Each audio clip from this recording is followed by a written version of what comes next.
left behind in the good old days, they just keep on coming. Yeah, we're moving on. Got the world with me and no place I'd rather be than rolling.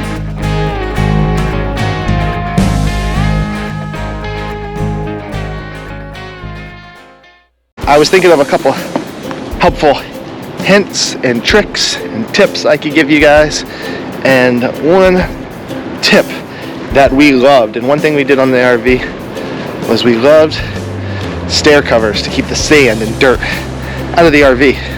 So let me show you what I did here. Oh, welcome home. Yeah, sorry, a little bit of a long walk. We added these little carpets. These are just from Walmart. Bought them the $10 carpets, but look at all the sand they're keeping out of the bus. Look at this. So I put them on here.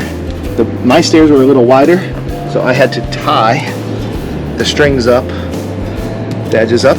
But they've lasted 2 years now.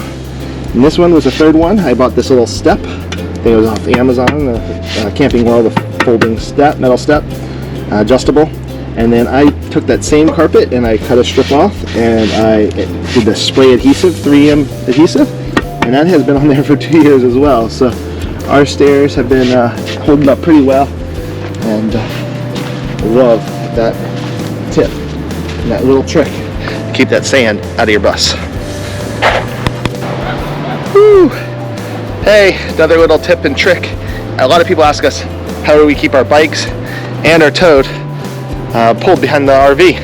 So this little tip right here, little secret I got, picked up at Harbor Freight. Nice little simple one is just this hitch splitter. So it just goes into your normal 2-inch, comes out. I have a 2-inch here and a 2-inch here. So it splits it, so I have the bike rack up top, the toad down below, and I'm able to do a double on the one hitch. That right there, I want to say less than $50. Harbor Freight, I think it was like 38 bucks. Harbor Freight, been working great. I think we're about 1.5 years on that, and been loving that, and it helps us tremendously to tow both the bikes and the toad all at the same time. Hey, what's up guys?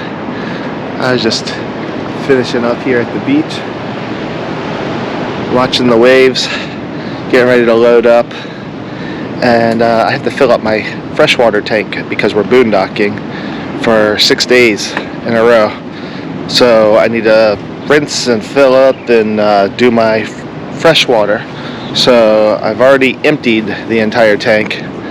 Now what I'm gonna do is fill my fresh. My question I was thinking about was, how long does it take? Is it really 100 gallons? Stuff like that. So today I'm gonna answer a couple of those questions. I'm gonna do stopwatch on the phone, and I also got one of these little save a dime water meter reader things that can tell me how many gallons I'm putting through the hose.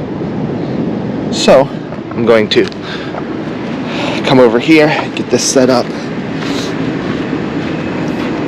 then I'll know exactly how much water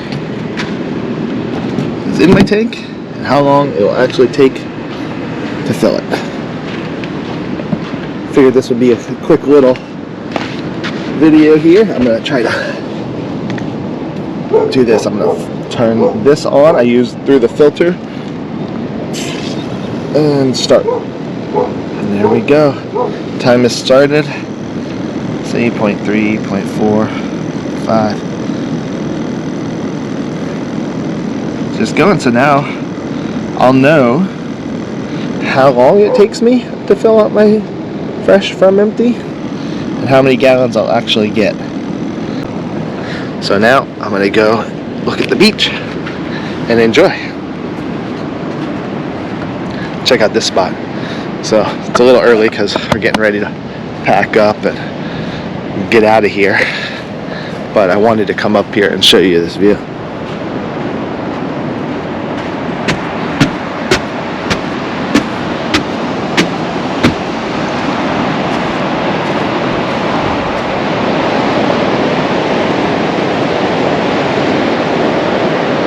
There we go, we made it to the beach.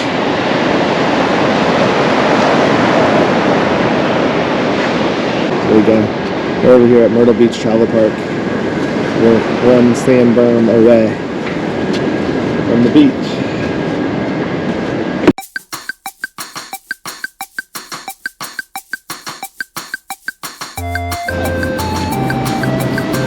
So it's been 20 minutes. You see that? 20 minutes still counting. We're at 78 gallons, almost 79 gallons. There we go. And, still pumping strong. 20 minutes in, no problems. Still going. Luckily for me, in our RV, it's a 2014, so we could do the fill from the bypass valve. We could fill our tank, but we also have a 4th filler spout on both sides, which is really nice because I can fill up the water at locations from either side if we need to, from a hose, from a gallon jug. Wow, speak of the devil, I'm at 23 minutes. I got overflowage. Let me turn this off here. 23 minutes, stop the clock. Not fresh. Started overflowing. That's how I know, it's all the way to the top. Okay, took us 23 minutes. And 90 gallons.